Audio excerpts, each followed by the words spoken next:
Hello everyone. So this is actually just going to be a quick video I'm making, and it's going to be about a challenge I gave myself to read 7 books in 7 days. Now, I had actually done quite a few of these in the past, these literary challenges on social media. Unfortunately, a lot of them just aren't done anymore. So, going into these challenges, I have sort of a methodology I call Scala. And, I have the acronym right up there for it. Now, some people have pointed out that the term adult could be misconstrued, so there's an alternative to it on the side. But basically, when you engage in these challenges, you want to read something that's substantive. You don't just want to go in and read a bunch of YA or a bunch of kids' books or whatever. What's the growth with that? You want something concise or compact. This probably is not a good time to try to knock out the stand if you're trying to read as many books as you can in 7 days. And then there's absorption. You don't just want to read these. I know some people on the book tubes, they'll say, oh, I went through 40 books this month or over 40 books this month. And you find out that a lot of them are just working and they're audio booking it and not really absorbing a lot of the content. I'm sorry, not last, but the penultimate literature. So, you know, yeah, you can read just like 9 comic books in 7 days or some graphic novels and manga. And certainly there's nothing wrong with making that one of your actual reads. But that shouldn't be all of them. And of course, last I put adult, which you could say mature. And that goes back to the whole thing of, anybody can just go into a kid's section and, read, I don't know, 10 really small books in one day, but what would be the point of that? So, first book up, The Metamorphosis by Franz Kafka. Now, this one is interesting to me because for those of you who don't know, the plot is essentially somebody wakes up and they're actually, in fact, a cockroach, or they're sort of turning into a cockroach. But they're like human size. And it's fairly straightforward at first. I mean, who hasn't felt like a cockroach at one point? We're all kind of hustling and grinding to just make our living and stuff like that. It's fairly easy. But then it becomes much more layered. And there's a lot of themes going on here. There's sort of a martyr's complex with the main character. You know, there's a lot of other things, how we care for those in the margins and stuff like that.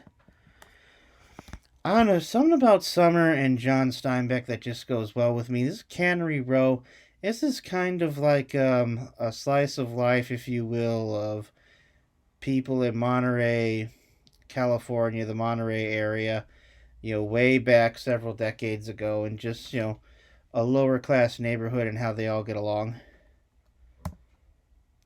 Road of Wonders, this is Barnes & Noble's book of the year for the year 2020. Uh, Not necessarily the best year to really be remembered for something. 2020 is a pretty bad year for, well, I'm just going to say it, for a lot of people. But either way, this is Road of Wonders, and this is Amy. And, this book reflects a lot about her growing up, and she's actually a part Filipino and Indian. So, very interesting, her perspective on growing up in America. Lots of interesting stuff here. This is both sort of heartfelt stuff and also kind of an interesting book of just factoids about various animals. Kind of the stuff they used to call bathroom readers. Agatha Christie, Murder on the Orient Express. I have not read much Agatha Christie.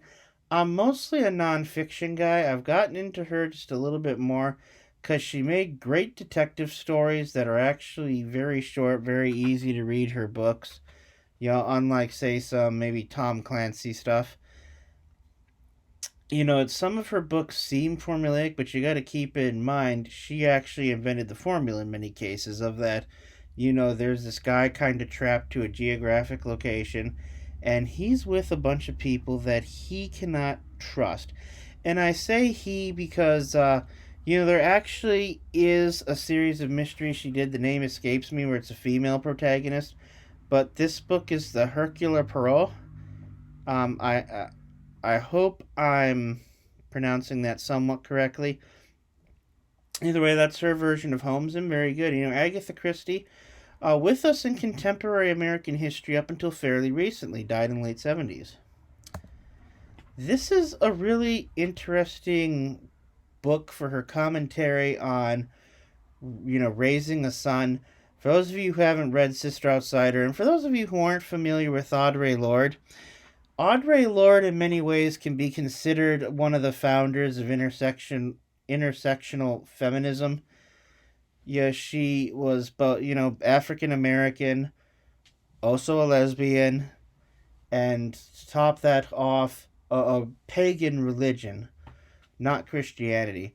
So lots of interesting stuff here. Kind of a funny story. So when I had this book, lots of people approached me, and one of them at work who approached me said that she was assigned to read an excerpt from this book when she was taking a feminist college class. I'm sorry, a feminist class at a college, and I asked her, I go, what's the point in taking a class that just has you read excerpts of books when you can read actual books? I mean, I banged this out in one day.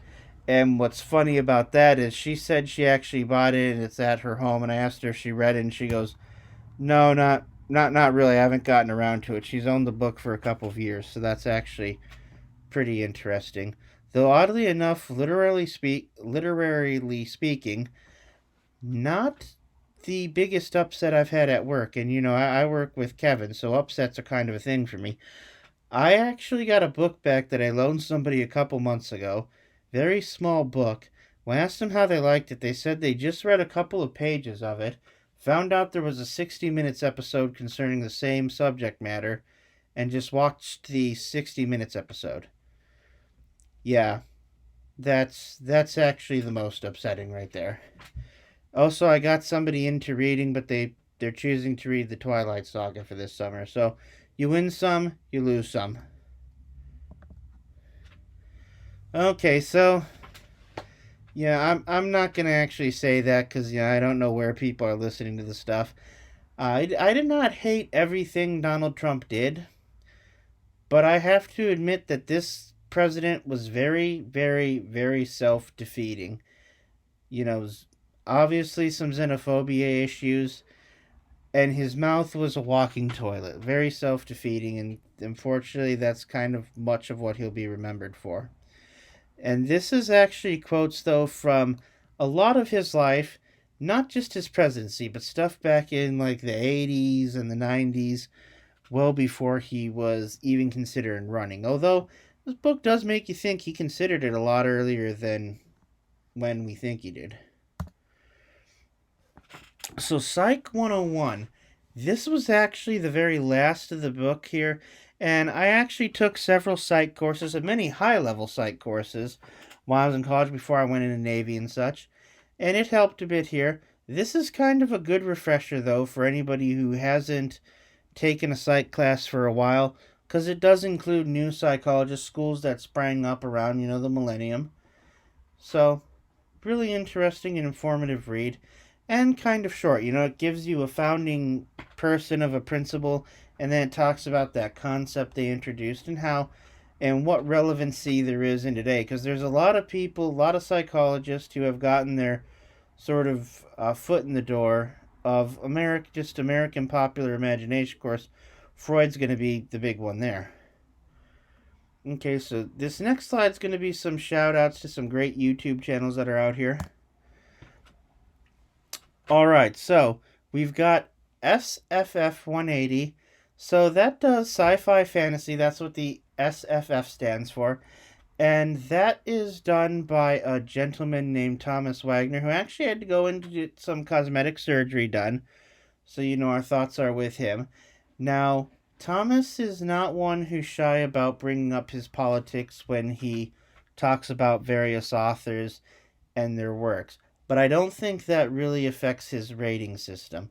I've also noticed a lot of good stuff about his rating system. When he gives something 4 stars or 5 stars, and I go to read, I'm hardly ever upset. I'm like, yeah, that is a 4 or 5 star read right there. Another one is the Shades of Orange BookTube channel. And this is one of the few YouTube, or BookTube as it's called, channels out there that's dedicated exclusively to horror books. some of it nonfiction, so stuff about, serial killers and all of that. And part of the appeal is that it's just by the sort of friendliest, nicest Canadian woman you could ever imagine.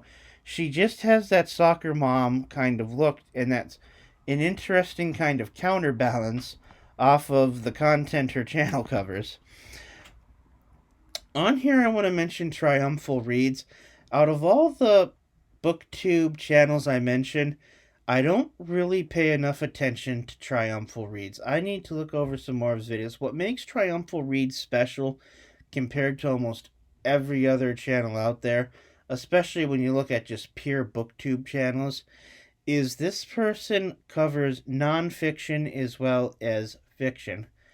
And the last booktube channel I'm going to mention is Epic Reads. Now, if you've watched any of my other videos where I look at books and such, you kind of know what's coming when I talk about Epic Reads. I do feel a need to point out that Epic Reads is not made by some independent content creator.